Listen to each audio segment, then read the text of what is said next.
Okeylar, bu formatimiz YouTube uchun bo'ladi. Hozir men mashinaga qilingan o't ido ishlarni narxlari bilan sizlarni tanishtirib o'taman. Shuncha mehnatga, shuncha mehrga shu narsa arziydimi ko'ramiz. Oshna kapotini ochkimi bashar birinchi o'rinda. Mashinani Nexa'da eng asosiy tekkan dard bu tormoz. Tormoz sistemasini polni bitkazildi. O'zi bizdan oldin qilingan bo'lgan tormozini biz buni yana darabotka qilib turib, baraballarni perforatsiya qilib, kolodkalarni yaxshisidan qo'yib, ruchniklarni Gentranikidan qo'yib berdi u. Mana vakuum Epic'niki bo'lgan. Bundan oldin kelganda tormoz bosganda mashinani oldi tormozi yaxshi ushamasdi. Mashina tormoz bosganda bir tarafga tortirdi. Balansini polni qilib berildi. Va ruchnoysini Gentranikidan qilib berildi, oq taraf eshigidan olgan. Gentra bar qo'yib turib, ruchnoy ham Gentra qilib berildi. U tortilganda Nexa'nikiga qaraganda ancha yaxshi tortiladi. Hop, ikkinchi qilingan ishimiz, mashinamiz polni ходовой bo'ldi. Polni ходовой bo'ldi.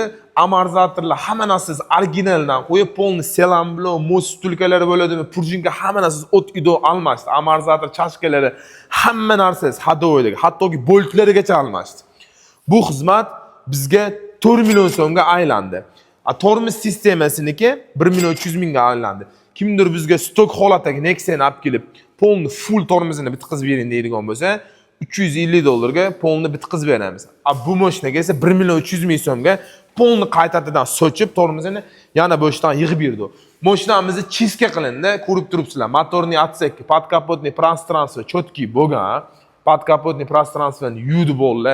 Ходовой 4 ta balonni yechib, hatto krilolarni orasigacha bo'ldi mehr berishdi. Mana bitta olgan sher kurslar okey, zavodskoy germetiklari chiqqan, oppoq bo'lgan. Hop, ходовой qismlarni ham olib qo'yib, salonlarning ichi zavodskoy holatda bo'ldi. Apshipkalarni yechib, sidinalarni yechib, hamma yo'qlarni glamlarigacha yechib yuvildi. Mashinani xullas temirini qoldirib, boshqatidan yuvildi. Mashinamizda bir ikkita shu kirloni shu joyida rixtovkasi bo'ldi. Bu narsani vakuumda chiqartirildi. Polni chiska bilan, polni chiska keyin polirovkaning xizmati 2 million 800 ming so'm bo'ldi. Moldullargacha mashinani yangilab bordi. Mana shu yerda ozgina rixtovkasi bo'ldi. Bular ham qo'yildi. Rixtovkasi 100 ming so'm bo'ldi. Moldulning originali $150 aka. Bu originali qalinroq bo'ladi, keyin rangi tomli bo'ladi. Bu narsa $150 ga olib qo'yildi. Xo'p, mashinamiz bizga kelgan holatda YouTube ko'rinadi, o'shanga ozgina cho'ziladi. Mashinamiz bizga kelganda Cobalt diska edi. 14 bo'ladi, ozgina qo'polroq edi. Bundan oldin shu videolar bo'lsa qo'yib yuboramiz bu narsani. Cobaltni uzun diskasini yechib tashlab turib, Nexa'ni original yangi diska qo'yib turib, bunga Hankook koreyskiy yumshoq balon qo'yib, original Espero kalpa qo'yib berdi. Bu $280 ga aylandi. Kondisioner remont qilindi. Kondisionerda shu ko'rib turgan trubkani, utechka bor ekan, trubkani qo'yib, polni gazlarni qamab berildi. Bu xizmat 500 ming so'mga aylandi. Keyin mashinamizning elektr qism simlari shunaqangi bardakidagi relaylar hamma narsani videosini bundan oldin qo'yib yuboradi. Videolarda simlari o'ta bardakida akkuratni qilib turib, bo'ldi polni simini sochib turib yig'di. Uni xizmatiga 300 ming so'm pul oldi. Sidinalarimizni polni hammasini remont qilindi. Bu xizmat 180 ming so'mga aylandi, okalar. Xo'p, rulimizda eng asosiysi rolni olaylik. Rol o'zidagi ko'chalar iskib ketganda ko'ringlar. Polni mana strochkali qilib turib, tindirib bitkazildi. Bu o'ta chiroyli turadi. Keyin odam qo'li ushaganda ham приятный, четкий turadi. Qo'lni umuman tellatmaydi.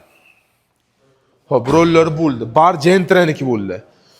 Mashinaga o'zi evakor chaqib turdi. Evakor qo'yildi. Kapotlarni chixor qo'yildi. Nexa'da o'zi shu narsasi bo'lmaydi. Oldi kapotga ham, bagajga ham, bagajini ham, o'g'ay.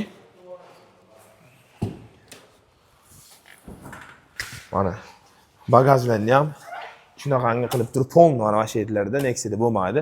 Buni ham qo'yib berdi. Okalar, shuncha mashinani mehr bo'riga berdi. Hadoylar bilan yuvilganda bu mashina Toshkentga chiqib ketardi. Oka aytdilarki, uka, shuncha mehr beribsizlar, hadoylarni o'zima bunaqa yomg'irli havoda mashinani minib ketgani yuragim betlamaydi, uka. Shuning uchun polni bitta evakuatorda yuklab turib Toshkentga tashlab beringlar, iltimos dedilar. Xo'p, okalar, kimga shunaqa xizmatlar kerak bo'ladigan bo'lsa, 91 296 0001 nomerga Telegramdan yozsani, sizlarda qanaqangi mashina bo'ladigan bo'lsa ham, chiroyli qilib ishlarni bitkizib, mashina qilib beramiz. Общий nech pul ketgan bo'lsa, hisoblab turgan bo'lsani, shu narsalar shuncha mehnatga arziydimi? Bu mashinada kamida 20 ta usta 10 kun davomida ishlaydi.